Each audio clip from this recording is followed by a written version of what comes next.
Good evening, everyone. I would like to thank you for joining session one of our High School Global Exposure Creates International Trendsetters virtual panel series. And as you can see, my name is Danny Evans, and I am the CEO and founder of Millennium Envoys.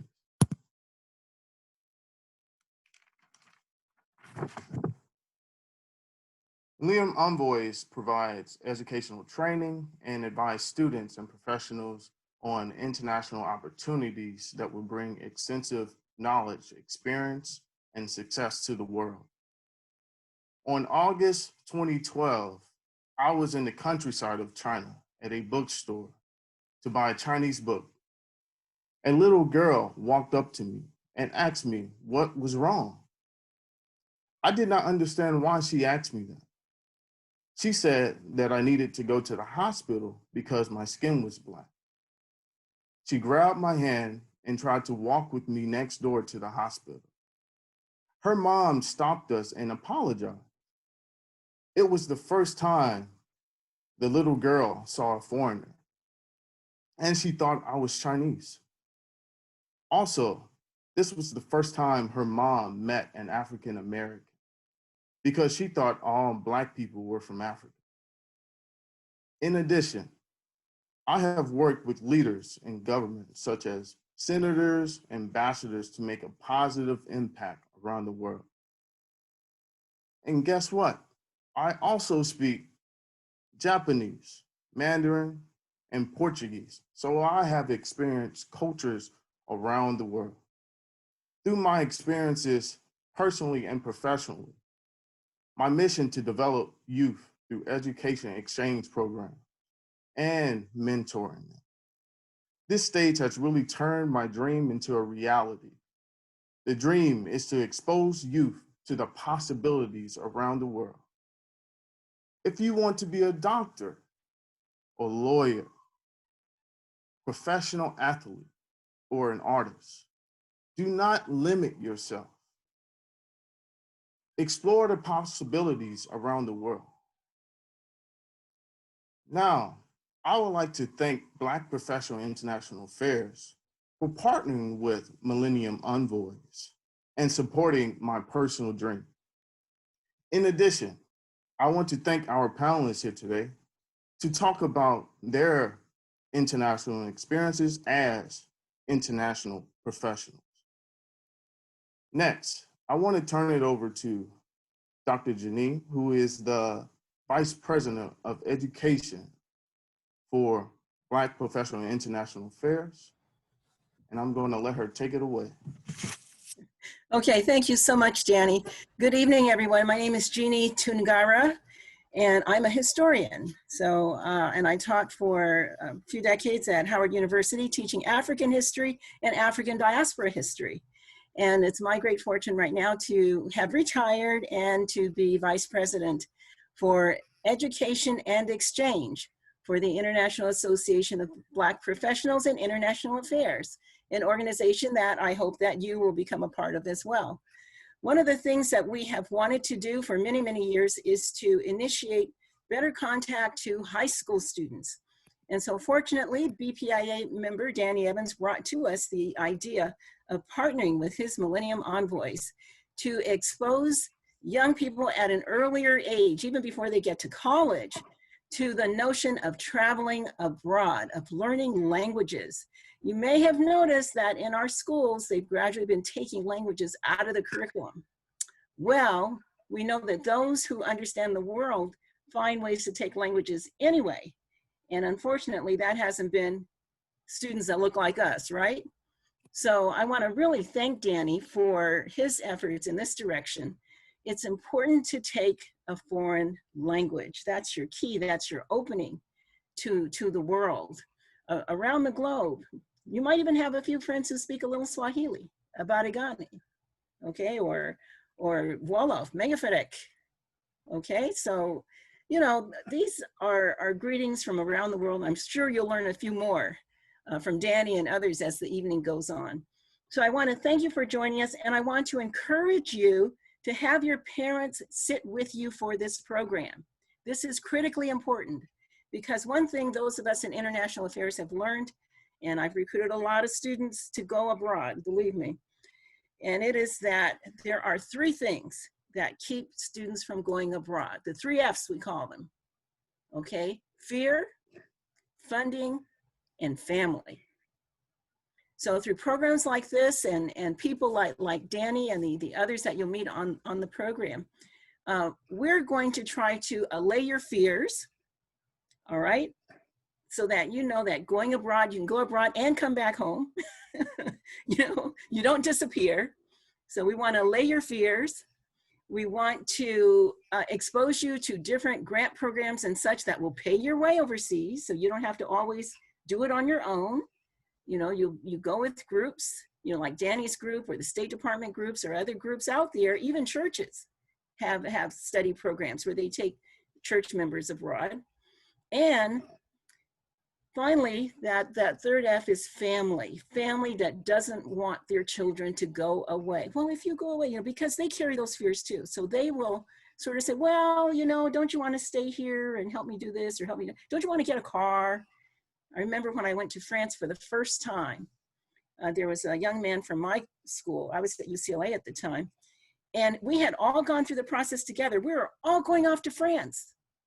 And what happened? We all went to France, you know, all the other friends that I knew, and I didn't see him again. Finally, about a year after I'd gotten back, I saw him in an elevator. I said, hey, wait a minute, what happened to you? You were supposed to go to Bordeaux with us, to France. And he says, oh, you know, I thought about it and I wanted to get a car. Well, you know, it's not like he couldn't have gotten the car after he came back.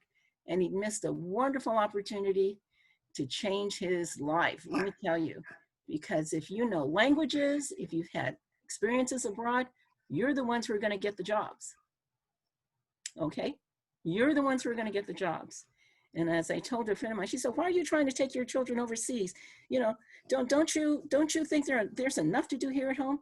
I said, yeah, there's enough to do here at home, but even here at home, the better jobs go to people who have had overseas experience. And the white kids get to go, so why shouldn't our kids go? So I want to thank you for dialing on. I want to thank you for having the courage to learn more about experiences abroad. And with that, I'm going to turn it back to Danny. Danny, have a wonderful evening. I'll be buzzing in and out of the program through the evening because I'm also phone banking for Georgia. Okay, so I'm doing that through the evening.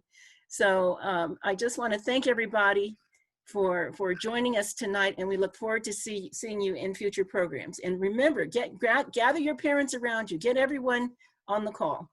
Thank you so much. Thank you, Doctor. We greatly appreciate you and those words. I'm sure that everyone is very excited about the program today. All right, good night. Good night. So next, I would like to introduce the moderator, Manteen Kane. So if you can kindly introduce yourself. All right. Good evening, everyone. My name is Manteen Kane. I'm 18 years old, and I'm from Baltimore, Maryland. I'm a senior at Loyola Blakefield in Towson, Maryland, and I will be acting as your moderator for this portion of the event. So now, Manteen is going to get started with asking questions, and first having our special guest introduce himself. Yes. We have quite the panel for you guys tonight. And before we get into the questions, I just want to ask the panelists to briefly introduce themselves and answer the question of why they chose to work abroad. Starting with Alex Foote. Hello, thank you for the passing it over to me, and thanks to Danny and the team for letting me be a panelist today. Quick intro, I'm currently a Sustainability Associate Analyst at PepsiCo.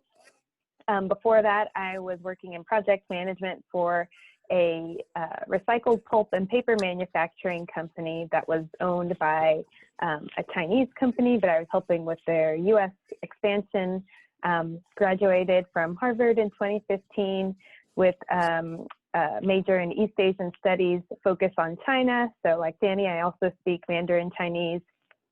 And then right after that, I did a master's program in environment and development in London.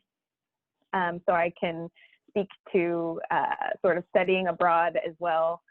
And the main reason that I wanted to have a job in an international setting or work in a global company is because my experiences earlier in China, I was lucky enough to go in high school, opened my eyes to how globalized the world is. You know, even if you've never left the US before, you might look at your t-shirt, it's made in China or it's made in Bangladesh. So being in China really opened my eyes to how global the world was, particularly from a corporate setting. And I wanted to be able to experience that and learn more about these types of global supply chains and hopefully make them more ethical, more environmentally friendly, so that, you know, we can still enjoy our t-shirts, but nobody has to suffer from that. So yeah, thank you. Thank you. Next, we have Arthell Isom. Arthell, you're muted. Muted. Here we go. Okay. And well, hello everyone, and again, thank you for having me. And I'm glad to be part of this program and one of the panelists. So I'll just kind of pronounce my name one more time. So Arthell Isom, and I am the CEO and founder of an animation studio in Japan. It's called D'ART Shtajio, and I've been in Japan now for almost 15 years, I guess. So going on the 15th year. And why did I decide to, I guess, work abroad? Well, because of my industry, right? So the industry of anime. So I'm not sure if everyone who's watching this panel right now is familiar with anime, but if you are, then you know that anime is a medium of animation that's from Japan, and Western animation and Japanese animation, you know, they have very distinct differences. And I wanted to learn, and I think as I was growing up, I really wanted to learn like the craft of anime. Like I was already studying Western animation in college in the West, and I decided that I definitely want to I wanted to learn like the things that made it different. Like I was really attracted to animation. Well, my favorite animation was Ghost in the Shell, and it was just so different than anything I had seen on TV at the time. Like right now, Japanese anime is like all over TV, but when I was younger, it wasn't. So when I was introduced to it, it just kind of blew my mind, and I was like, okay, that's kind of what I want to learn. And then that kind of started my journey to come out here to Japan and figure out how to be a part of the industry. And then once I got to be a part of the industry, like learn the craft and figure out the techniques that would make my art style look like anime, and then ultimately forming our own company as like a. And then I grew up, actually, so where am I from in the States? I'm actually from New Jersey, Paterson, New Jersey, which is on the East Coast. And so, yeah, it's interesting because, like, you know, so part of the whole Millennium Envoys is to really, you know, get everyone to want to understand the importance of, studying another language and wanting to have your own volition to go abroad and not have a fear, and to just kind of want to know the unknown, right? And growing up in Paterson, New Jersey, when I grew up, like, you know, we had the Paradigm program, which took away almost all of the extracurricular programs that schools had. So it took away the music, it took away art. I think it took away one of the history classes, so we only had like social history. So we didn't even learn about like world history anymore. And it was really interesting because of that, I it almost seems like it cut you off from the world, right? It cut us off from the world. And I was fortunate enough to have, you know, my parents and things really did support our goals to just kind of want to go out and learn more things. And so even though I was kind of in this community that was a little bit like kind of standoffish from things, like I still had motivation from my peers to like go out, or for my family to go out and do other things. When I came to Japan, at that time, like this was 15 years ago, there weren't as many foreigners as there are now, like particularly Black foreigners, right? Like there are quite a bit of like Europeans and French and things like that that are in Japan, but Black Americans, there's not a lot. And even in the animation industry and anime industry, I think there's like two of us and three of us, and I and my staff, it makes up two. So it kind of tells you like how many Black people are in Japan, or within the Japanese anime industry. And so, you know, it was a challenge, not particularly, I don't think being Black was a challenge, right? Like it's like just kind of similar to maybe Danny's experience, where, you know, people just have no, like, you know, you're like the first Black person that you see, right? And I remember, you know, I always feel bad telling this story, because for the most part, Japan is like super welcoming. So like everyone, like if you're thinking, oh man, I'm never going to Japan, like definitely come out here, because Japan's like this amazing place, and they're super into other cultures, and they want to learn about other people, and they're like, and even me being in this industry, like they pretty much had like they had like open arms. It's like, you know, you want it. They were more excited that I actually wanted to learn their craft and learn their language, learn about their culture. But when I first got to Japan, of course, like, you know, you're gonna encounter people who don't have the experience with foreigners. And there was this little old lady, and I remember that I was walking up the street, and she was coming in the opposite direction, and then she was like looking down while she was walking. And I think when she looked up, she saw me, and like I guess I startled her, and she, you know, there's this really wide street and like bushes that are at least about like, you know, up to my waist, that kind of kept people from crossing the street, like, you know, jaywalking. But she had a cane and everything, but she like essentially went to the bush and jumped over the bush, like to get off of the street, like off the sidewalk from where I was. And I was just kind of like, I was more worried for her, right? I was like, you're like jumping into traffic, you know. And then of course the bush is really high, so she couldn't get back on the sidewalk once she jumped across. So then she had to walk all the way, like all the way to the intersection before she could even get back onto the sidewalk. But I guess she was just so like scared, right? Like, and I haven't had the experience since then. So that was 15 years ago. I think now there's, you know, TV and media and everything, which introduces people to foreigners, and, you know, programs like this, Millennium. So yeah, but that was kind of my first experience here, and my experience since then has been amazing. And yeah, so that's who I am. Awesome. Thank you. And now moving on to last but certainly not least, Miss Alexandria Maloney. Thank you, Mateen, and thank you, Danny and Millennium Envoys, for spearheading and leading this excellent program. My name is Alexandra Maloney, based in the Washington, D.C. area.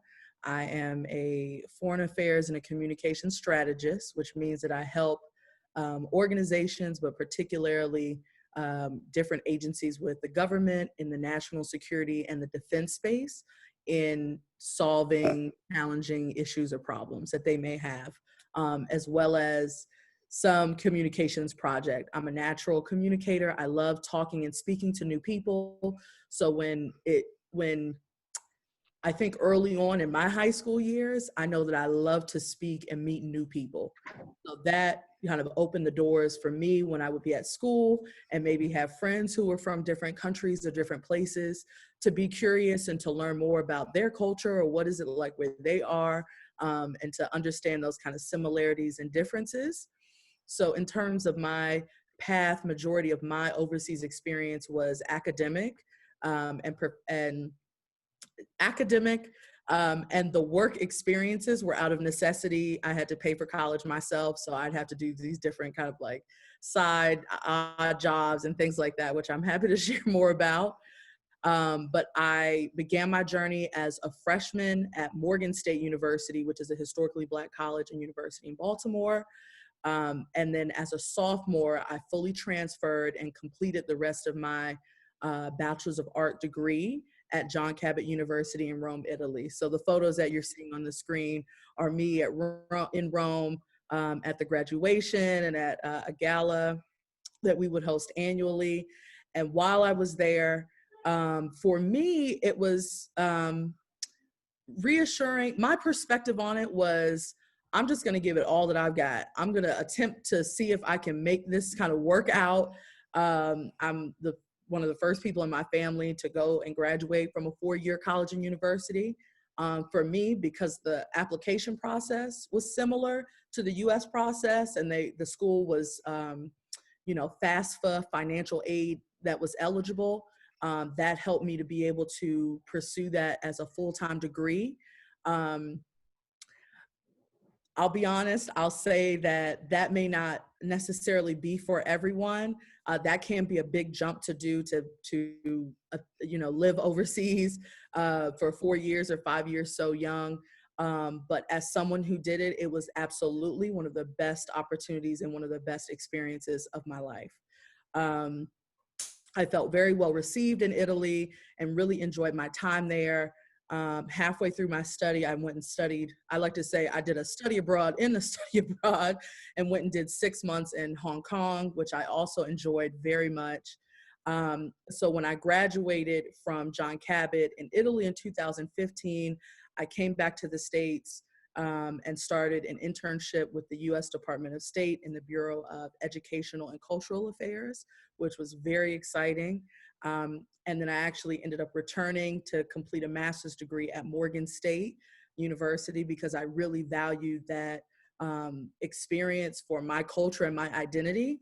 And then after completing that, I did my final master's degree, Master's of Public Administration at Cornell University. So I'm happy to speak more on my experiences abroad in the professional sense and the personal sense. I'm also currently a board member with Black Professionals in International Affairs, where we work very deeply in connecting and getting more opportunities to folks out there who look like us. So I'm happy to share more about some of those opportunities and a little more about my other professional opportunities as well. So thank you very much, Danny. Alrighty, Alexandra, I know in your slide it said that you worked in international affairs, meaning that you connect students with international affair opportunities. So something that I want to ask you as the first official question is, what are some examples of careers you can have in international affairs? Absolutely, and thank you for asking. So I do have a few slides just to help with the visual, because I know for students and for parents, this conversation can be a little dense, I'm sure there's going to be a lot of information coming from myself and from Alex and from Arthell. So I do have just some super brief slides, but the first thing that I want to say before even talking about examples of different careers in international affairs, I encourage the students that are here listening to this talk, as well as the parents who are here listening, because I'm sure folks may be logged on, one account, parent and child sitting together, whether that may or may not be the case. I encourage both of you individually to think about these questions. So when you're thinking about careers, international, domestic careers, period, I think a good starting place is to say, what skills come naturally to me? If you know that you are an extroverted person, you like to speak in front of crowds, you're the one who brings people together, it may make more sense for you to find careers where those skills are in high need. If you know that you may not want to be the one holding the microphone, kind of center of attention, you prefer to be kind of behind the scenes, you like to be, you prefer to do the research or the analysis, things like that. Keeping those things in mind, And also asking yourself, what do I genuinely enjoy to do? So what do I enjoy doing? Is it helping people? Is it fundraising? Is it, doing big, beautiful, creative projects and things like that? So I encourage you to really sit and think these things through. As parents, shout out to all the parents that are here. I want to encourage those of us who are parents here to really try to think deeply about what skills truly come naturally to your children, right? And being sure that we're not necessarily projecting what we think or what we want them to be, doctors, lawyers, etc., but really taking a deep look and saying, my child is really, she can talk her butt off and not stop. That may be something that is a highly valuable skill to be able to public speak as a communications director, as marketing, as things like that. So I encourage us to really look at our natural skill sets, write it out. What are your skills? What do you enjoy? What are things that aren't interesting to you, that may not be of interest? And that will help to narrow it down. So in terms of example careers, so I tried to organize it in a way that you all as students can understand different areas of study, college majors, and what that can look like in terms of a career path.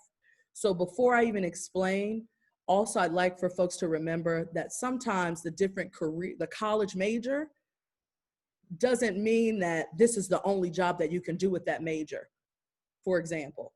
So you could do any of the college majors that I'm about to share before, and it could go across the industry area.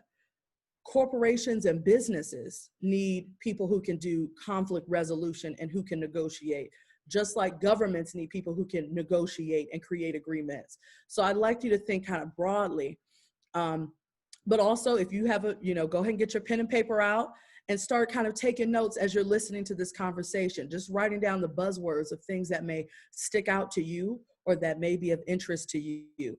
So the go-to college major for folks who want to be in international affairs, I did my BA in international affairs. So quote, international affairs or international relations. An example career with that can be serving as a US diplomat. I know we have some international folks, so serving as a diplomat or a representative of your country abroad to embassies overseas. So we have to do agreements, trade, business, who's handling the passports. There's a number of those different roles that diplomats take on. Also, speaking different languages, always a plus across career path areas, both in the government and international space, as well as in the private sector business space. So the next one, economics majors. So for folks who are out here who are interested in maybe the numbers, good at number crunching, remembering numbers, analysis, you could be conducting analysis on world economies to prevent global economic crashes, for example. Conflict resolution as another major, which can thus lead to a career in creating these very important agreements and policies. The college major of development and relief, sometimes also titled women and gender development sometimes, which can lead to a career with a nonprofit organization or another organization that helps communities develop, that helps communities in need abroad. Additional areas, college majors, political science. So when you think Capitol Hill, you see that big Capitol Hill building in Washington, D.C., you're like, what goes on in there? What are they doing, right? You have lobbyists, folks who are going and advocating, who are saying, this is what's important to my community. What can you all as our senators and our congresspeople do to help make sure that our voices are heard? Also by working for the congressmen or senators or becoming a congressperson yourself. Okay, I'm speaking that over us as well. Another option and opportunity, teaching English or another subject area at an international school abroad. With history, for folks, if you're really interested in knowing about the past and have a good memory and can really retain information, becoming an academic expert in a region, with an academic institution, with a college or university, as well as with a think tank or becoming an international writer or author. And then you have security and intelligence, where you can defend our nation's intelligence, defend our nation as an intelligence officer with the CIA, for example, the Central Intelligence Agency, or becoming an analyst or a strategist who helps to plan missions. And then the last one I have here on this slide, human rights, international law. So negotiating and passing human rights laws. You know, if you're interested in, you like to know the rules and the books, and you want to use your voice and your knowledge to help establish laws that protect folks and individuals, both in your country or abroad. And then this is my last slide here, again, in terms of college majors, business and finance. There are so many multinational, international organizations and businesses and corporations that are in need of folks who can speak different languages, who can who are trained to make good decisions, good business decisions. So if you know that you're that boss guy, that boss chick, you see yourself in that business suit, professional, you know, that's how you see yourself. Explore business and finance. Okay, if you're good at the numbers, look at finance, becoming a finance director. And then of course, communications and public relations. So you can serve as a spokesperson to an international organization, to the US government, White House, you know, communications director. There's also a growing field in the social media strategy area that I recommend if you're interested in the communication space. Next, energy and environmental sustainability. So in my opinion, I project that this will be a high in demand area in our lifetimes, and for those who are in the high school range, particularly in your lifetime, with respect to different climate change related treaties that need to be made, or again, lobbying, advocating with a nonprofit organization, lobbying on the Hill. And then last but not least, art, science, and technology. So are you good with computers? Are you, you know, do you consider yourself to be a self-proclaimed hacker, if you will? Protect the systems of, you know, your nation as a cybersecurity analyst. In terms of the arts, you can launch, you know, art exhibitions, working with international sports teams. You know, you have LaMelo Anthony, is that his name? You all will have to remind me, okay, in the chat who I'm talking about. But international teams, you know, FIFA, all these different sports. So this is, I know this might be a lot right now, but I really wanted to give visual examples and kind of walk you all through as students what the college majors can look like, and what all the different careers that can exist in the international affairs space. So I'm going to go ahead and pause there. All right, thank you, Alexandria. That was great. So now we're going to open it up to the audience if they have any questions on what Alexandria had in her presentation. You can put that in the chat and we will get right on it. So I see one question in the Q&A from Ashley Woodard that says, if I wanted to find work overseas, would it be hard to find something other than an English teacher? So I have a response, but I want to give the other panelists an opportunity to respond to, or I can go ahead and knock it out. Okay, I can give an answer based off of my experience here in Japan, because there are a lot of English teachers, and there's something that I've experienced is that a lot of the people who are teaching English out here don't want to teach English. Like they wanted to do something else, right? They wanted to either be I don't know, working in international affairs, or doing one of the works, like doing one of the occupations that Alexandria went through, and then so then it makes you wonder, okay, then why are they teaching English? And the limiting factor that I've kind of realized across the board is language, right? So if you want to do another job, you have to be able to speak the language in that country, because if you can't, like all the occupations there, because you're in another country that speaks another language, English won't, even though English is a major language and people can speak it all around the world, but in careers, that's not the language that they use to communicate, right? And so if you want to do another job, you definitely have to be able to speak that language of that country. And then that'll open up most of the doors. Of course, having the skill sets required for that job, but then the next thing is the language. Yeah. Arthell. And then the brief response that I had, first, it depends on, you say find work overseas. It depends on what type of work you're looking for. So are you looking for education? Are you looking for business, government, et cetera?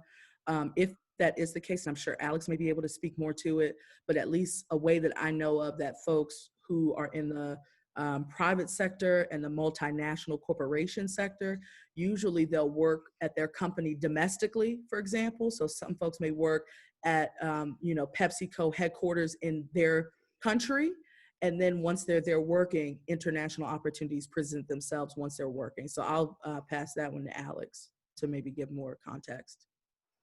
Yep, and I worked briefly in London, and so obviously that wouldn't be a situation where you need to teach English, but similarly, that was the kind of situation where, you probably do need to be working sort of domestically for the company first and then head over, or, work your networking connections to get in to a company there.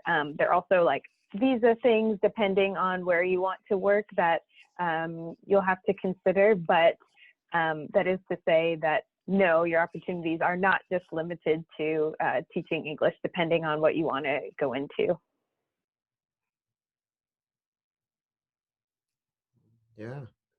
Great. So Mateen, I think we have questions in the chat too. Okay. But I think we want to keep moving. We do have a polling question for everyone, so let's try to tackle those questions after the polling question. Okay.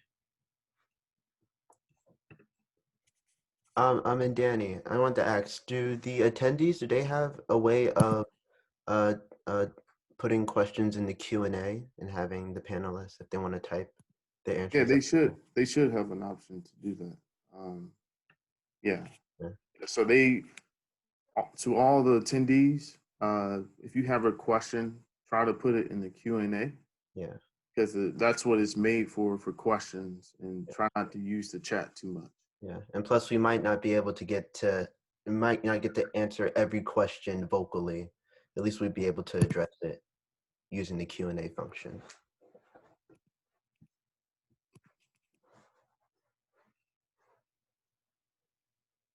So I'm going to launch the poll.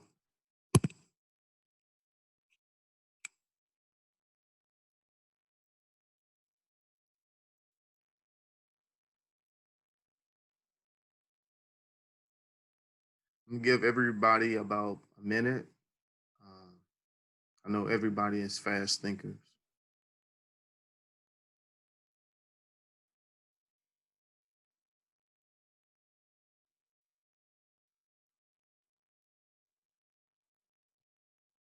We're seeing a lot of government/diplomacy. Nice.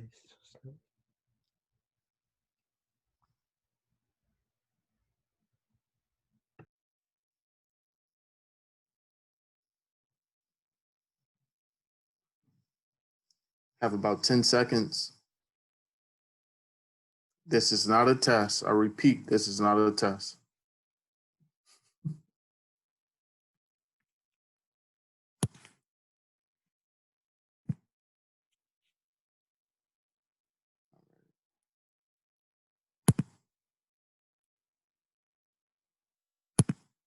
And then Sydney, if you can make sure that you're screenshotting the results, please, just as a reminder.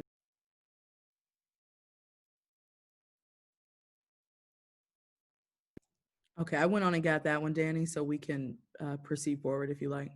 All right. So it seems that most of you would like to be diplomats. I think that is a great career. I am based in DC, so I meet a lot of diplomats, and I would say that language is one of the most important things that you would need to study. So I advise you now to pick a foreign language that you really enjoy, or a culture, and try to study that language, because it can help you in the future to get a job in foreign relations, particularly as a diplomat or a foreign service officer. So, Manteen, you can continue. Alrighty.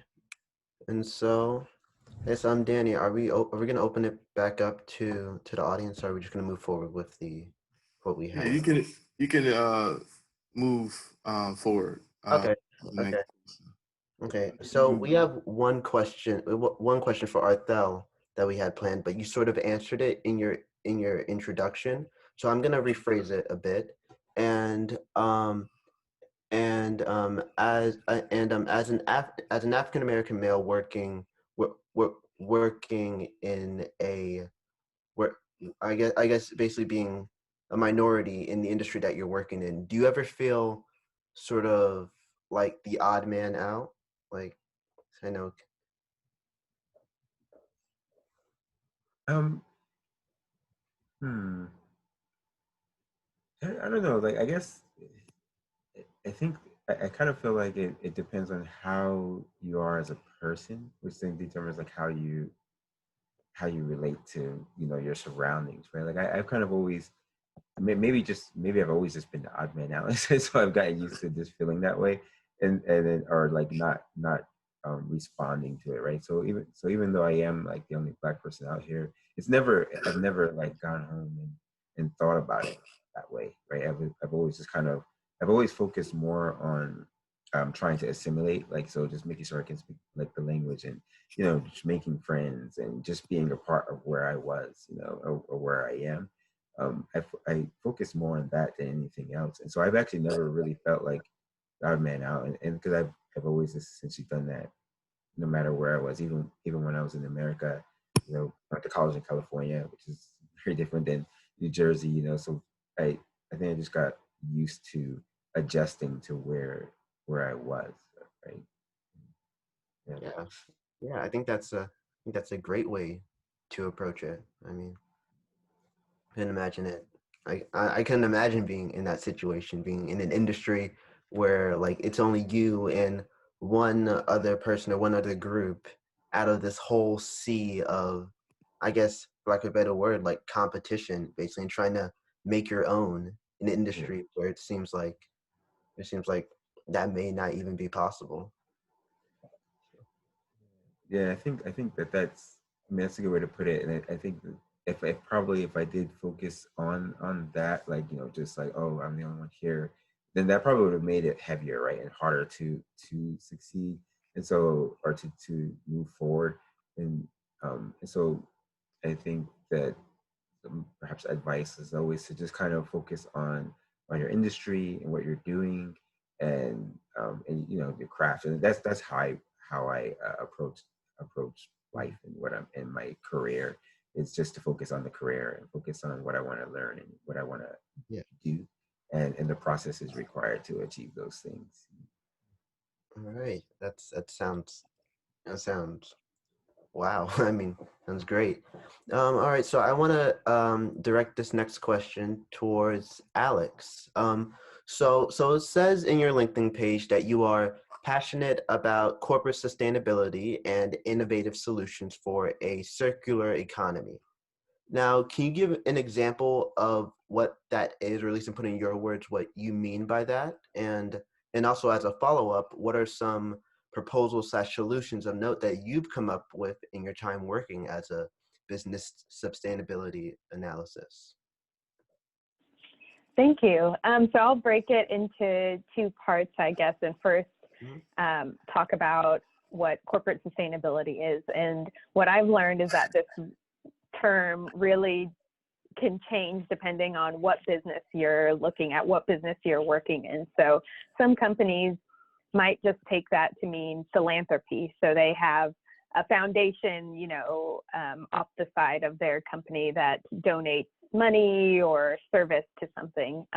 Some companies might take corporate sustainability to mean filling out sustainability reports. So I'm not sure how many of you are familiar with this, but companies tend to each year give out a public financial report to provide transparency, not just to their shareholders, but to the public, about earnings and that kind of information.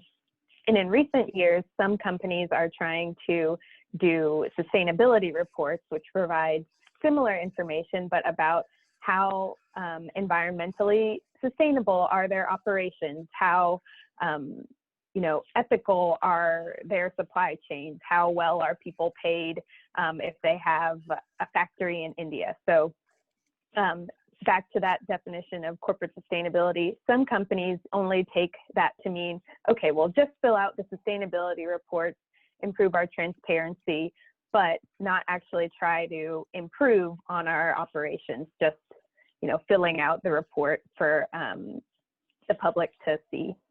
And then I'd say there's another layer of corporate sustainability, which is actually companies going into their supply chains. And what I mean by that is clothing, for example. That's the easiest example. Everybody wears clothes. Everybody, like I said before, can see the tag where their clothing was made. And so there are different stages to that process, obviously. You have to have maybe even the cotton, to make the thread, to make the fabric, to make the shirt, which is then dyed, which is then shipped somewhere. So there are all those parts of the process, which all have different environmental and social implications. And so what I mean by this third layer of corporate sustainability is, instead of just, talking about what's in their supply chain, some companies are actually trying to change their supply chain. So maybe they have a factory that has had some bad human rights violations or something. I think many people heard about some of those issues in South Asia. So one action might be for that company to go in, switch factories or overhaul the factory to make it more socially sustainable. At the same place, they might see, hey, we're using a lot of water, wasting a lot of water. Maybe there are ways we can reduce this. So that was my long explanation for what corporate sustainability is and how you have to, it really depends on what company you're looking at. And then what I mean by circular economy, this is another new term in the environmental sphere, which basically is trying to reduce waste. And so everybody's probably heard of the 3 R's, reduce, reuse, recycle. So that's kind of, circular economy is sort of the new age version of that. And in my work specifically, or what I mean by ways to improve this or contribute to the circular economy, that would be companies finding ways to reduce waste in their supply chain. So a really interesting example of that that's happening in fashion is using technology to tag the different components of a sweater, for instance. So if people have heard of blockchain, basically it's just using technology to tag and track the different parts of a piece of clothing. So that's one of the solutions that I've found that's really inspiring. In my own work, I've seen the company trying to find ways of reusing materials. PepsiCo makes potato chips, so maybe instead of shipping off all the potato scraps straight to the landfill, maybe they try to reuse it and create fertilizer, which can then go back into fields which grow the potatoes or something. So it's really about trying to reuse products and resources so that you're not wasting as many. And in the international sphere, you can just extrapolate that to farms in Indonesia, farms in India, where we had a lot of our operations. So yeah, I hope that answers the question. I know the environmental lingo can get a little bit too technical sometimes, which kind of gets on my nerves too. So if anybody has questions, further questions, I'm happy to answer. That was great. A great response. You hit it right over the head with what I was asking. All right. All right, Danny. Do we want to open it up back to the audience again? So, Manteen, Yes. you have an urgent matter, so Yes. But I can stay. I can take over from here. So, as far as we have a couple of questions on Q&A, and we have one question I believe is directed to you, Arthell. It says, if I want to pursue illustration or animation full-time as my career, how can I prepare for that in college? What if I have no funding for study abroad or little experience with a language? I've been studying Japanese and used to speaking like full sentences, but I no longer have that level. So his level is elementary. You're on mute. There we go. Sorry about that. So he wants to pursue illustration or animation as a full-time career. How could he prepare for that in college, and then no funding for abroad? Okay, so I think in college, how do you prepare for illustration and animation in college? So definitely choosing, I would choose a college. So when you choose your college, right? Like when you're deciding what you want to focus on, definitely choose a college that that focuses on your career, right? Like, because each college will have some colleges won't even have art programs, for example. If you want to be a musician, choose a college that really is known for music. So when I was in high school, I had, I think, I don't know what's available now, but I think you can go online and just type in Google now, like what's the best art college, for example, or what's the best college for animation. So definitely just choosing a school that's known, that has a good reputation for illustration or animation. Like that would be like your first step. But then, and then if you want to study abroad, if you want to continue your education abroad. So I didn't have like money to go abroad or anything like that, right? Like or even to go to college, right? So I had to kind of use, loans and things.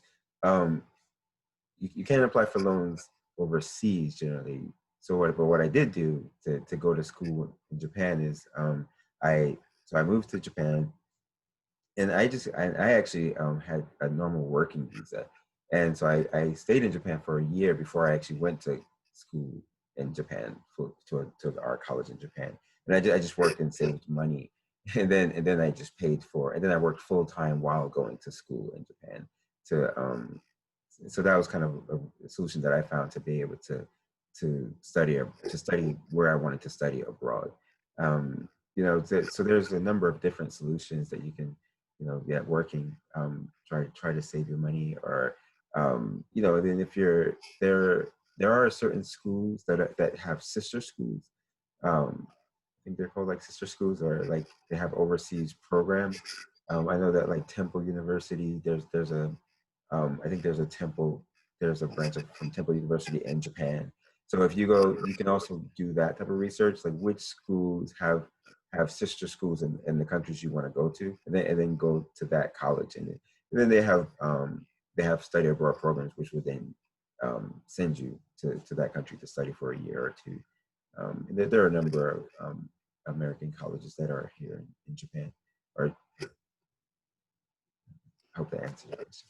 Thank you. And I also want to add that in our next session, session 2, we will focus more on study abroad and like foreign language opportunities. So we are getting a number of questions about foreign languages. So for example, they have Star Talk. Star Talk provides free foreign language courses to high school students every summer. And I can put that in the chat to everyone. So you just type in www.startalk.com and you can search for a language that you want to study. Now, these languages are for high in demand for the government and for businesses. Mandarin, Arabic, you have Japanese, Korean. So these are languages that you're not studying at your school and not provided. So we will talk about more of that in our next session. So you definitely don't want to miss that. And I can tell from the look of Manteen's face, he has something that he would like to add.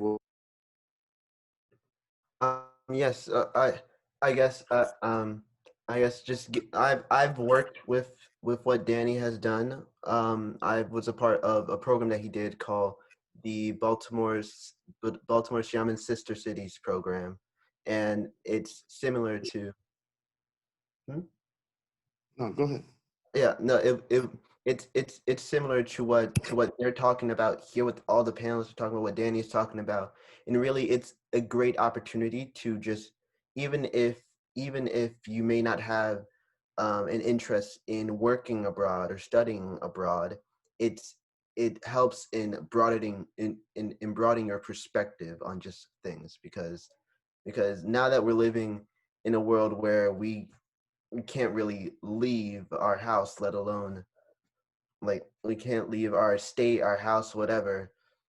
Really getting to do opportunities like this and all the other sessions, it'll help in at least preparing us for when we eventually do get out of this pandemic and stuff like that. But yeah, as Danny mentioned, I have to head out, sadly. I just want to thank the panelists. Want to thank all the attendees. You guys for showing up. This was a great thing to be a part of, and thank you guys. Have a good night or good evening or good morning, wherever you're coming from. Thank you so much for your time. Peace. Thank you, Manteen. I do have another question. It was actually emailed. It was emailed to me directly from a student in Louisiana. Her name is Mia, and she begged that I ask Alexandra this question. So I better do it, or I don't want to get in trouble. So the question that I have for you is, do you find it sometimes difficult to grasp the attention of young minorities, especially young African-American minorities, and getting them interested and involved in international affairs? Furthermore, to all the panelists, why should we think about studying a field in international relations or business? That's a very good question. I was just hammering away at the Q&A trying to respond to folks. And there's so many good questions. I'm just so excited to see the interest from students of all ages and all demographics asking these questions. And I just want to remind us that no question is too big or too little. So, please continue to ask your questions in the chat, and myself and the other panelists will continue to try to respond to those. And for ones that may be applicable to all viewers who are listening, maybe we could ask those questions further down the line. But in terms of engaging and encouraging our youth and our communities to get involved and seek professional opportunities in the international affairs space, I'm a straight shooter, so I'm not going to sugarcoat my opinion on this. I'll just be honest. The international space may not be for everyone. It may take a certain type of person, a certain willpower to be able to cut through. You're talking about being in a foreign place. You may not know the language. It may get frustrating. You're trying to order food and can't, struggling to barter, trying to find your directions. So it takes a certain type of person, and most importantly, a courageous person to really pursue and step out on faith, if you will, in some of these travel and international opportunities. Now, with that being said, I also want to reiterate, particularly with the high school students, where I think a focus will be on the study abroad and the kind of structured programs. I strongly recommend those for folks for the exposure, because they're planned professionally. For example, Danny Evans has done numerous trips where he has taken high school students, someone who knows the terrain, knows where you're going, has good quality programming already set up. They're going to meet international officials and government officials and things like that. Exposure that you just can't buy, that you can't, replicate in a classroom at home. So from that perspective, I also encourage, and I would also like to remind high school students and the parents, in these trips, they're there with qualified adults who are specializing in these programs. And also, you're not going alone. You're there with a cohort of people, whether you're in high school going on these high school trips, whether you're a college student going to an international college for the first time, whether you're going for an international job somewhere, you'll have other coworkers. Majority of these programs and your job will have, the HR, the human resources, individuals there who are there to help you adjust and give you resources and what you need. So I know for me, every step of my international journey with all the study abroad and study opportunities that I've had, there was always, there was points of contact. I was there with other groups of individuals. And that helped me to ease in. I have never felt as safe as I have in in China, in Hong Kong, where folks are kind of looking at me like, am I about to pop up? I'm like, you don't have to worry about that, okay? So I say that because, at least for my family's concern, the biggest concern and fear was my security and my safety overseas. And it's challenging because it's an unknown thing, especially if you're a parent who may not have studied abroad or who may not have traveled abroad before. But I'm telling you, if we can make it in New York City and DC and Baltimore, there is little to worry about overseas. So again, I encourage our young people, look at different opportunities, focus on the cultural competency. If you can't jump on a plane today, this month, this year, there are other ways to have international exposure, if you will, by looking on YouTube and looking up different cultures, learning about different cultures, getting on Duolingo and starting with some language stuff. Because not all of us may have the money to be able to drop, a certain amount on classes or to travel or things like that. So I encourage you to be creative, to be resourceful, because I guarantee you it will work. It will help you in the long run and make you a much more competitive candidate or person in almost any field that you are going into moving forward, especially in the decade that is coming ahead of us, where it's just getting more competitive. What can set us apart? So I'm going to step down off of my soapbox now. And actually, I have one last thing, and then I'll actually get off, okay? I wasn't going to say it, but it's on my spirit to say. The last thing, and let me start by saying this from my own experience, okay? We have a responsibility and an obligation to ourselves before anyone else to follow what is truly on our heart to do. Sometimes your parents might not understand, your family might not understand, sometimes your friends may not understand and may be trying to defer you from going or discourage you. Don't let that discourage you, because if you have a goal, you can sit down and plan it out, plan your financial plan, plan your scholarships, do everything that you can to try. If you really want to do it, then do it. And you have people who want to help you do it. Okay, so make sure that you stay connected with Millennium Envoys, with BPIA, at least I'll put my email in the chat. Now, don't flood me, okay, but I'll do everything in my power to try to help and support in whatever ways that I can in terms of brainstorming and things like that. So with that, I will actually step down off of my soapbox.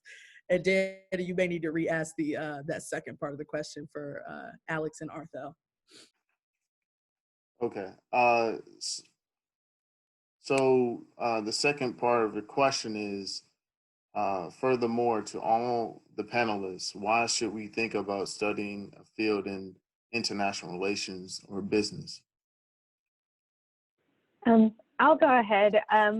And first of all, agree with everything Alexandria said. So I will try not to piggyback too much, but the first point she made, you know, it isn't for everyone, but I still encourage you to try at least one thing, you know, one internship, one study abroad experience, because even that will give you the opportunity to explore different parts of yourself, like what kinds of activities you enjoy, what kinds of people you like interacting with. And I think it's kind of corny to say, but it really does open your mind and open your thinking. It kind of puts your own life in context, as well as, you know, some more practical things of, you know, gives you some skills.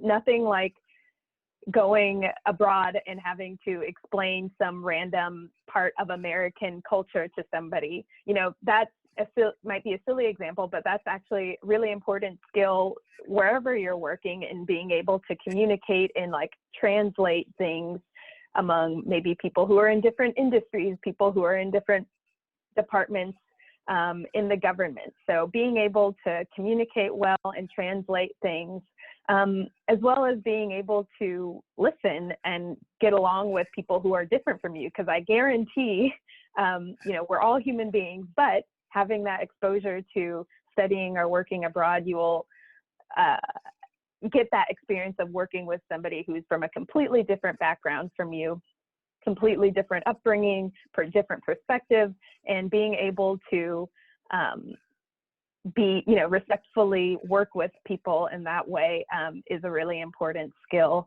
and as well as just an important way to learn about people who are different from you and maybe even change your own perspective. And I just want to say that to all the high school and even college students who are listening, that the information that they're providing to you will not be provided by your teachers, counselors. So you're getting information that you probably never heard of or thought about. And take mental notes, take a picture, do whatever you need to do to remember these words of what these people have to say, because they are going places. You already probably seen some of them on TV.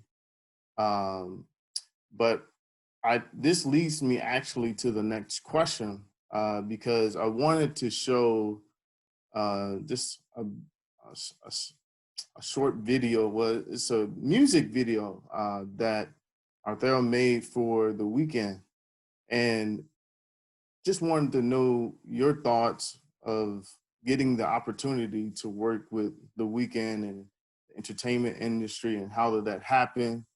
And, you know, just learn a little bit more about the process and how it works. So give me 1 second. Yeah. Curious to know more if the anime and kind of the Japanese culture influenced this particular art in any way, and what does that kind of fusion look like? How does that influence the work that you do, the different cultures? Okay, yeah, I think there's, you know, it's interesting. So like, so the previous question, right? They said like, what's a motivation to want to study abroad, or to you know, to go overseas to work in international affairs or anything.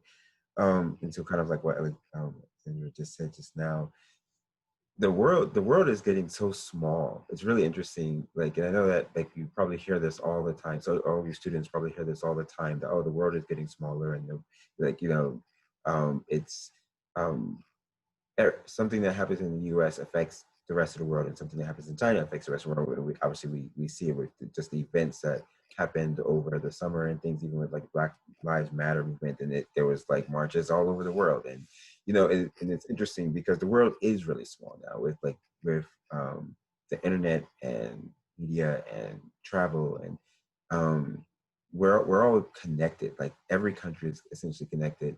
And so the future will be open to those people who have access to the world.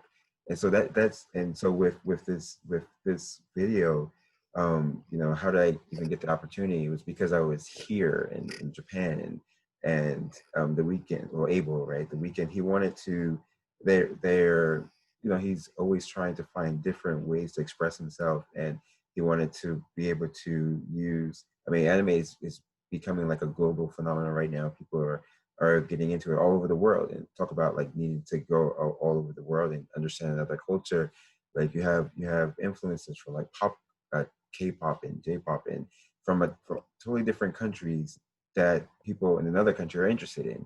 And so when it's not only does being able to go overseas just for work, like it's also just so that you can be like you can get into your hobbies. Like I've met so many people who just come to Japan just because they like anime. Like they just want to travel here just to kind of see something. And so when Abel, or when the Weekend came out, like they wanted to be able to present his vision in a way that only animation could do, right? Because essentially COVID had stopped industry, right? Like so live action music videos couldn't happen, and so like right now there's like a lot of content that's just being produced in other mediums.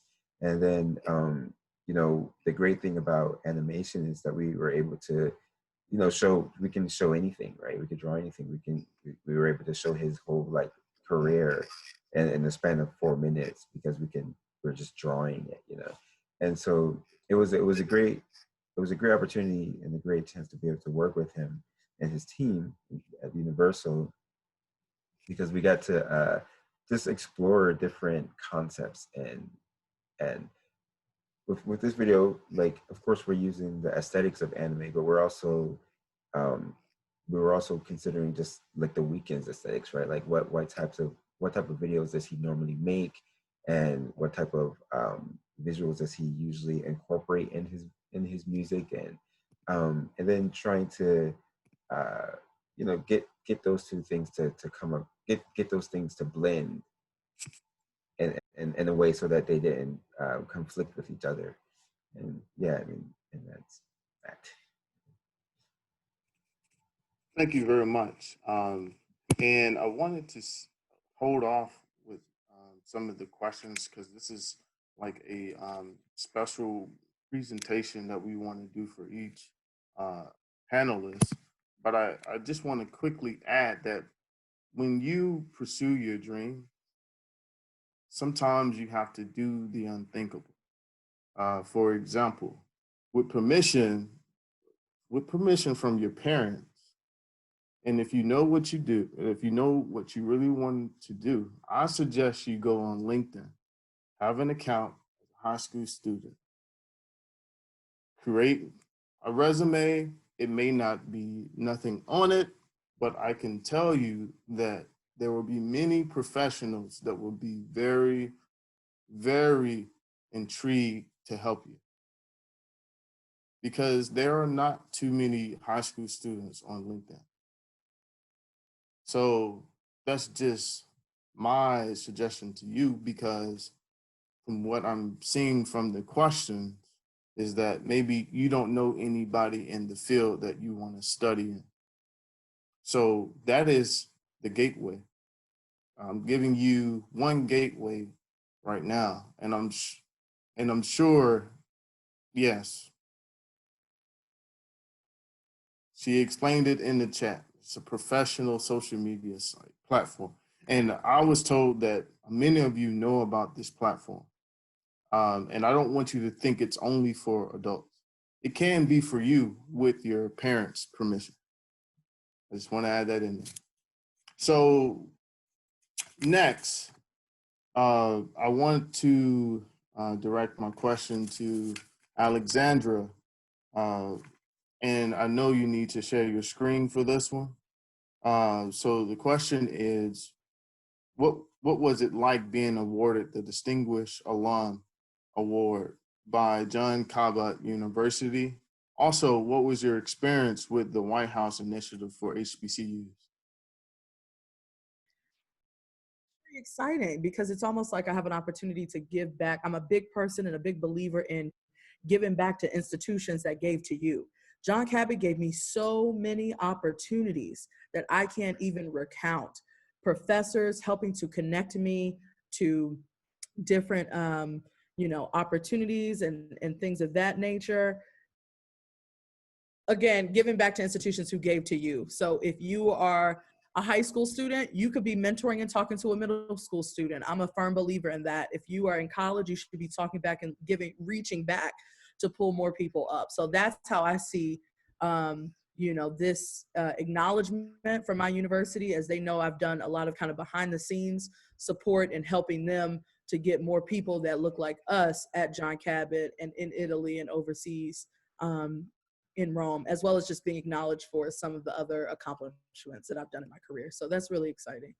And then you mentioned the White House Initiative for Historically Black Colleges, which I thoroughly enjoyed. And I'm gonna share little stories just so that the students hear as context, because sometimes you have to go after the things that you want or things that look interesting to you, and be proactive in that. So I know when I heard about the White House Initiative from HBCUs, I did a little research on different organizations that I thought would be interesting. I'm passionate about HBCUs and specifically getting more HBCU students to study abroad and go overseas. So I think I ended up sending an email to the email online that they had, and I professionally introduced myself. I said, I don't know when or if you all are in need of interns or fellows, but I'm very interested, and here's my resume. Please let me know if there's an opportunity. And I got a phone call within 2 weeks, and then that following week, I got an offer to come in as a fellow. So I encourage folks to, especially in your college years specifically, while there are programs and internships and things like that during high school, but particularly in college, you're gonna have to be ready to put yourself out there, to maybe stand in a new way that you may have never had to assert yourself before or put yourself in the limelight before. What's the worst that could happen? If, for example, when I sent that email, what's the worst they could say? No? Okay. And there are opportunities and things that I may have submitted for that I thought I was qualified and well overqualified for, but may not have even heard back.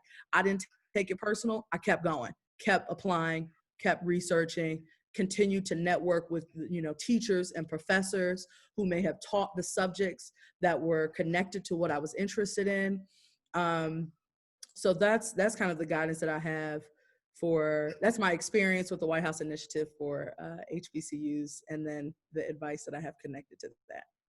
I don't know if you asked for the advice, but I gave it anyway. So I'm going to pass it back over to Danny.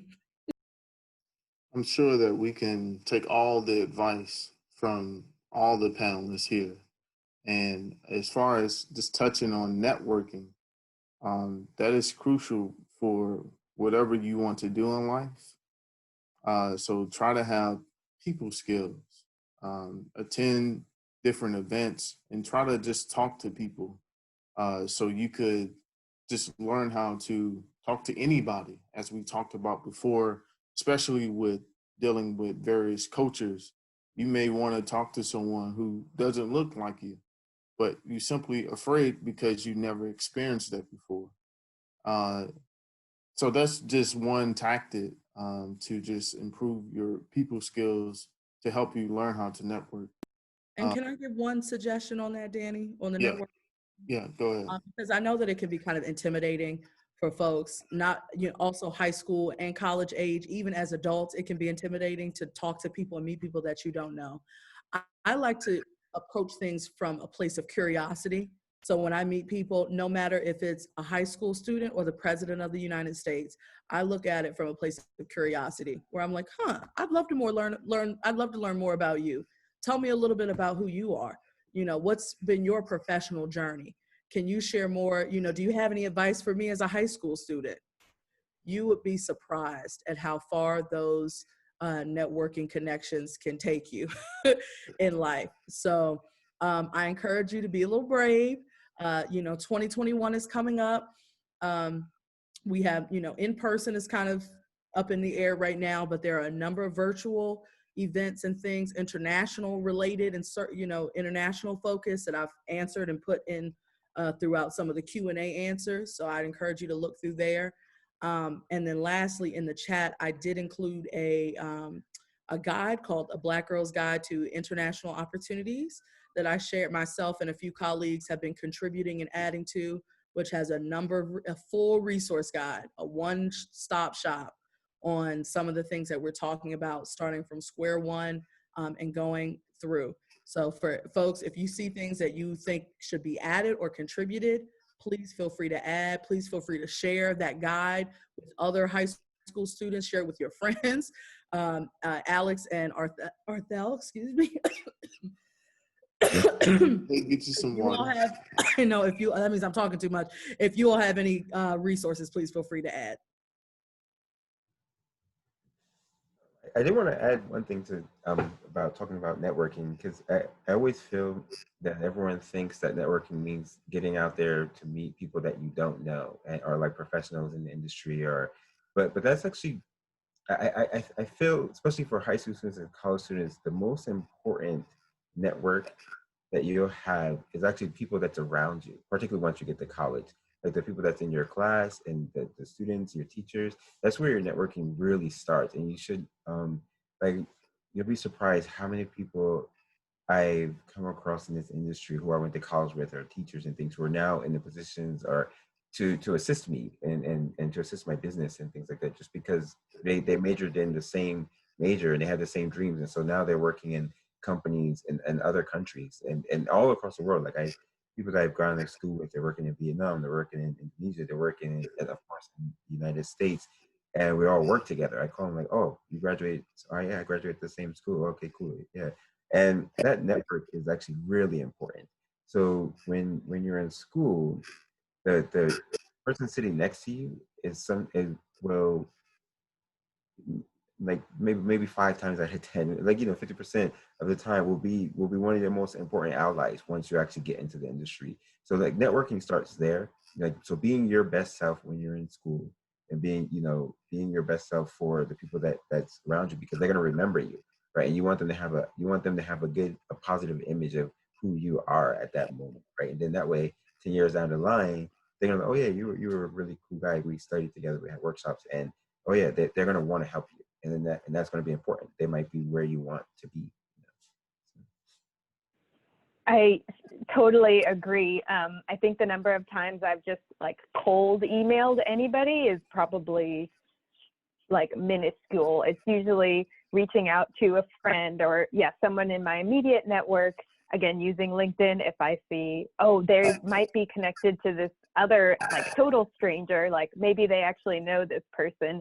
And as he said, I have a good relationship with this friend and they remember me. And so then they can introduce me to this total stranger. But I totally agree that it's like the immediate network that helps broaden your larger network. And then quick note for introverts, I'm an introvert, and so networking is very scary for me, but I would say just find a style that works for you. Again, like if one-on-one meetings are easier for you to do those, smaller scale things. I know going to like large networking events used to freak me out, but another tip is maybe the event has a list of attendees online before you get there. So if that's the case, look ahead so you can, do your research on people, have your list and be like, okay, I know I want to talk to so-and-so. I see them. I'm just going to go there instead of walking blank into a room and kind of freezing. Other quick tip is just sort of like put on the confidence face, walk in, fake it till you make it if you're feeling scared. Okay, thank you all for your suggestions. So now I want to move into our next question, and then after that we're going to take some questions from the audience. So the next question is for Alex, and how did Harvard University prepare you for your career in international affairs? What did you learn there that can help us can help the attendees personally and professionally. So I'm going to show a PowerPoint that you sent to me. Let me hurry up and share that.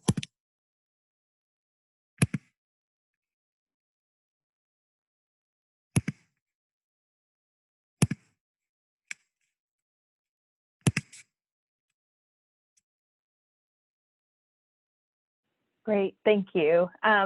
So this is the only slide on my presentation for this question, but I did just want to throw that photo up there. And I think that illustrates one of the main takeaways from my experience at Harvard, which relates to what we were just talking about, like networking in community, but I'll get back to that in a second. So just background, entering Harvard, I knew I wanted to devote my time there to learning more about China, social sciences, China's political economy. And so I went in knowing that. So I just basically took as many courses as I could on anything related to China, and then narrowed it down to more social issues, and eventually found my way to environmental issues. And so I have, I guess, three main takeaways. And so, like I said, the first one is community and networking, learning to work with different kinds of people. And I really experienced this in the classrooms. I took a lot of classes that were small discussions, and that really forced me to work on my own arguments, come prepared to class, but be able to speak and have an opinion on something, and be able to respectfully sort of debate or engage with others who had different views from me. And then the second aspect of this is, I think, you know, it's very hard to accomplish your goals in a silo. And so going back to this picture here, on one side is a picture of me doing my senior thesis research in Beijing. I focused on motivations for various types of behaviors to combat pollution in China. So I did interviews in Beijing. I had an internship at the Center for Legal Assistance for Pollution Victims. And I used I translated 100 of the cases there and used that in part of my thesis analysis, in addition to, as I said, interviews that I conducted in Beijing. And so that whole project, again, going back to community, I couldn't have done that by myself. The internship that I had, I used my network. I knew I wanted to intern there, so I used my network to find, at Harvard, to find somebody who worked there, or who knew somebody who worked there, and so that's how I got the internship. Again, I used my, friends that I'd made on my previous trips to China, as well as my Harvard community, to find all of my interviewees there. And so that is the first main takeaway from my experience there. You can rely on yourself, you must be self-motivated, but it takes a lot of people to help get you to your goals. And the second point that Alexandria was sort of talking about earlier is you do have to be self-motivated and stand up for yourself in a way. Harvard was a very challenging place. Nobody's going to pull you up unless you ask for help. At the same time, maybe you're really passionate about something.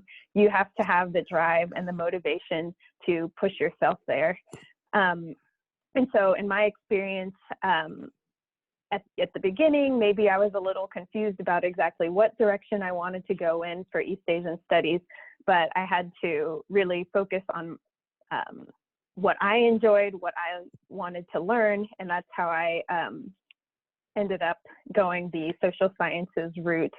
And again, at the end of that experience, looking for jobs, but also taking different courses, I had to be able to stand up for myself and sort of defend my choices in courses, defend my choices in major.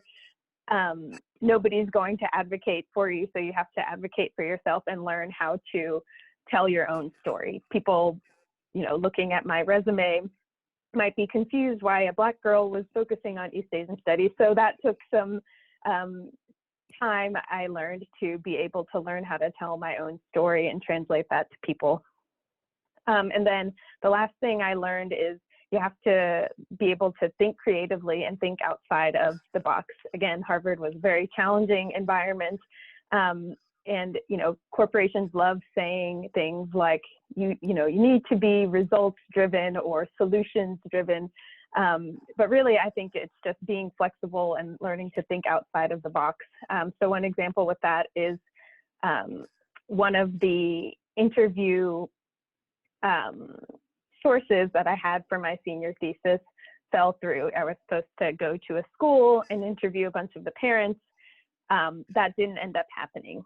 So I had to think outside of the box and be flexible. I couldn't just, you know, end my thesis in the middle of that obstacle. I had to think creatively, be flexible. So I ended up saying, okay, maybe I can't use that demographic, you know, parents of this type of school. Maybe I can get my information somewhere else. So I ended up doing different types of interviews to supplement my research. So I think those are the main takeaways for me from my experience at Harvard that can certainly be relatable to others. So happy to take any other questions related to senior thesis research or anything else I talked about. Thank you so much to all the panelists to just focus on a special moment in your personal and professional life. And I noticed in the chat, there's been a lot of discussion about study abroad opportunities. I was going to wait until like the end, but I feel like I just need to go ahead and address that to everyone, if you don't mind. Give me 1 second. So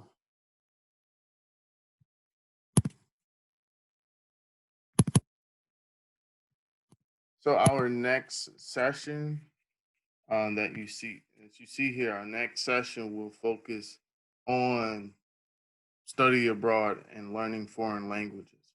The YES program, to all the programs that are being mentioned in the chat, will be discussed at our next event, which is Friday, January 15th next year. Mark it on your calendar. So we look forward to seeing you all there seeing you at the next event as well for a deep discussion on it.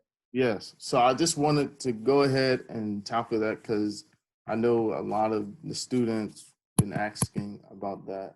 So I'm going to continue the program. So I'm going to see if we have any questions to the panelists. And while we're waiting, I would like to send a poll to everyone so they can answer on the poll, and they can have questions relating to the poll or what the panelists just talked about in their presentation.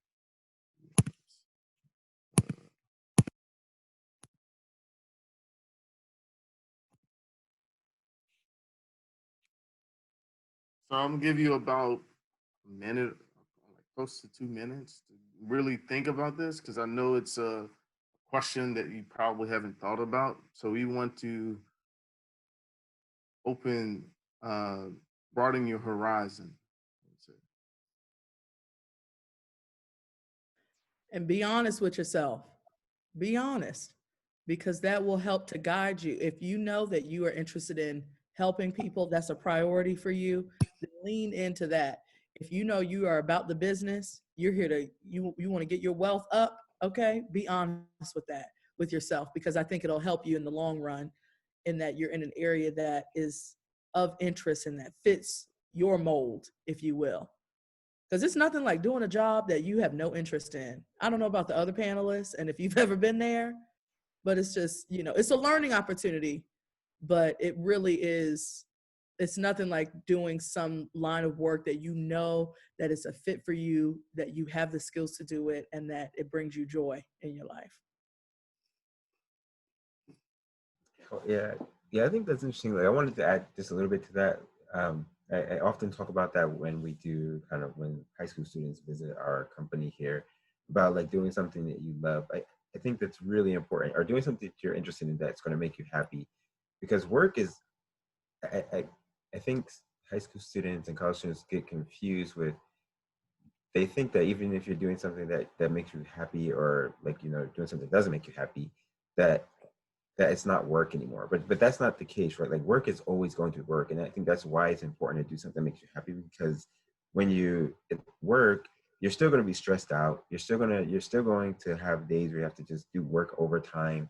And you're still going to have the days where you just hate everything that you're doing, because that, you know, it's hard work, right? Like, work will always be hard. There is no, I think people have this fantasy that if you do something that you like doing, that it's great. But it's not, right? Because you're working, right? You're working to get paid and pay bills, and so you're still going to have all the stresses and pressure that any job will give you, that life is going to give you. But the saving grace is, if it's something that you like to do, when you wake up in the morning time the next day, you're still going to be okay with going back to work. You know, you're still going to kind of like, all right, cool. Like, yeah, even though it was really hard, but because it's something you like to do, you're going to be willing to deal with those pressures. And I think that's what everyone has to kind of think about when you're choosing what it is that you want to do with your career. Like, that even when it's really hard and you're stressed out and it makes you just want to scream and you hate everything about life, are you still okay with what you're doing? That's when you know that that this is what you like to do. And as much as you try, you will likely end up at some point, you know, it won't be permanent, in a job that maybe isn't what you exactly want to be doing. So be prepared for that. And it doesn't even, you know, reflect anything on you. It just might be the economy or whatever, but I'd encourage you to, and I've, you know, struggled with this in previous work as well, you know, still try to find something you can get out of it that you can learn, whether it's about yourself or learn a new skill or make connections with people, because a lot of times these do end up being like stepping stones to something that you do actually like, but just be prepared. At some point in your life you may have to do something you don't like, but you can still find ways to grow from that, if not enjoy it. And I had one more thing I wanted to tap in on that, and that was such a good point, Alex, to bring that back around, because earlier I had mentioned that majority of my time abroad was with studying and academics, but throughout my entire journey, I always had to have these little odd end jobs to kind of make it me pay my rent, pay, you know, tuition off and things like that. And I share that because some folks see me now and they're like, oh my God, Forbes and White House, all these things. But it's so important to share your true journey with people, especially with young people, because folks see us get to this point and get to this position and think, well, that's just so far away, just unattainable. You know, when I tell y'all I was out there babysitting, teaching English, then I started doing the party promoting and the entertainment space, and that's which actually ended up becoming very lucrative for me, and learning how to DJ, like so many different kind of odd end jobs throughout my different academic phases. Also looking at doing work study. I was doing like 20 hours a week work study. You know, I remember working Amazon. Like there's so many different things. So don't let that discourage you, but let that be a part of your journey and a part of your grind. That's how I look at it. I want to add on to that real quick. We may not be dealt the perfect hand, right? But it's about what we do with the hand that we're given. And there's people out here, there's individuals out here. This is what I always say. There's someone who would kill to be in the position that you're in right now, to even to have a computer to listen to this conversation right now. So that's one way to really look at this. And I hope that for the high school students that are on here, some college, maybe some middle school, you know, if you can hear the sound of my voice, you can do it. Don't let anybody tell you what you can and cannot do. All right. You put everything that you have, you put all your full might, so that if you look back, one thing that they will not be able to say is, well, I didn't try. I didn't put in my 100. And I'm going to tap out on that. I wanted to just kind of relate, like take both your points, Alex and Alexandria had, like, because we're constantly talking about, I think what we're talking about here for you students who are listening to this is the importance of effort and work and you know, drive and having goals, but also the importance of, like, and Alex talked about, even when you're doing something that you don't want to do, finding something to get out of it. And then and all those things are so related. Like, you know, so yeah, like Alexander said, like, you know, you might look at, like, oh, okay, cool, you're making whatever movies and stuff or whatever, like, you know, your life is set. But it's interesting because when I first came to Japan, like, I did security and I taught English and I did, like, you know, security is not a fun job, you know, like, you're like, people are fighting and, like, I just want to draw, you know. but the interesting thing was, but something that I got out of doing security, because like what Alex said, like, you still find ways to make it pertain to your life, right? And so when I was doing security, what I was kind of, what I became known as a security guard who was working at these clubs, was the person who it was easy to talk to. So people would be, who were just like drunk or whatever, would come out of the club and then talk to me for like hours, or like, you know, it's 30 minutes or something. They would talk to me, but you'll be surprised and you'll think that this is like, that I'm lying, but I'm not. I met so many people, like 3 people, I'm not going to say their names, but 3 people that I met at different times while I was working at these different nightclubs. One of them is a director of feature films now, and these feature films are in movie theaters. Another person that I met is an executive at one of the major streaming networks. You know, because everybody goes to nightclubs, right? Like, everybody goes out and but because I would just become this personal person. I would bring my sketchbook to the nightclub, and when I was saying in hallway, I'd be drawing, so people would just come talk to me, and then I became really good friends with them, and then, like, you know, because we became good friends, and finally when I was in a position to start my company, they saw me, that, yeah, in the Forbes articles and things, and they reached out to me. Oh, hey, I remember you. We like, and then they're like, oh, we have this opportunity. Do you want this job? You know, and so networking, enjoying what you do, creating a space so that other people enjoy you in that space, right? Because if you hate what you do and you put that aura, that people are gonna feel that, and you're already ruining opportunities that you don't even know that you could have. So, like Alexandria said, you know, that grind is super important. It takes so long to get to where you want to get to, but if you're just to think about life and work and as stepping stones, as you said, like, as stepping stones to where you want to get to, and just enjoy those moments. Find ways to, so that it's just not about, you know, the darkness that's there. You know, enjoy it, and then just remember that this is just, like, you know, they always say roller coaster is up and down. When it goes down, it's definitely going to come back up, right? And so life is like that. You know? Yeah, I'll tap out at that. Wow, that is definitely some wisdom, knowledge that you're receiving today. Um, I had a last question, but it seems that everyone answered that question.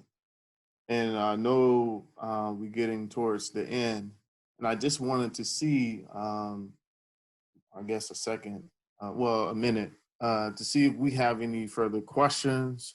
It can be from parents, students, educators. You know, we are open for questions.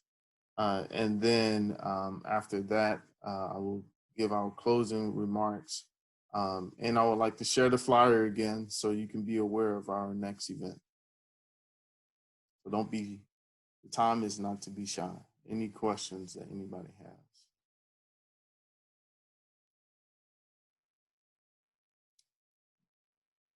And I'm going to do the countdown right now.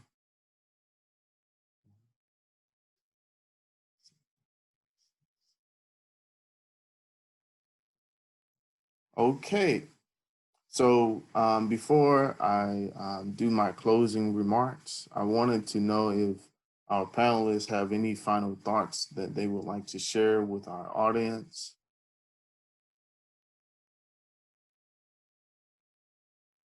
Okay. So it seems that they have said everything that they wanted to say today. So I'm sure that um, there are a lot of students, educators, teachers that we have helped today and supply them with information that you will not find in the classroom. Yes, you said dream big, but also have a big effort to attain that dream. So anybody can have a dream, but it's what you do to get towards that dream. You must give 110%. Yes, which she probably does every day, every morning when she wakes up. So that's how her mindset works.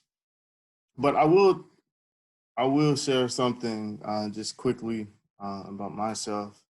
I didn't get involved with international relations until I actually graduated from Morgan State University. I had an opportunity to go to China working for the Chinese Red Cross. I did study Chinese, but my Chinese wasn't that good. And what all happened, what changed my perspective of international relations and why I should study it is because there are things that you can learn in countries that you would never experience in your own life here in the United States, and that you can take from people. I had a host family. They took me in, didn't speak any English, and they treated me like their son. So it's been about 8 years, and I still keep in touch with them. They met my family, so it's been a remarkable journey. And before we go, I would like to thank our panelists and Black Professional International Affairs for partnering with Millennium Envoys to present such a wonderful event. So just follow us, follow Millennium Envoys, Black Professional International Affairs, and our other panelists, their organizations as well. If you have any questions, you have Alexandra email, you have my email. We'll be happy to answer any questions that you may have. We wish all of you a happy holidays, Merry Christmas. Hopefully you get all the presents that you want. I know a lot of people are fighting for the PS5, but at this time, this is going to conclude our wonderful session 1 for our virtual panel series. And we look forward to seeing you again in the next session. Thank you, everyone.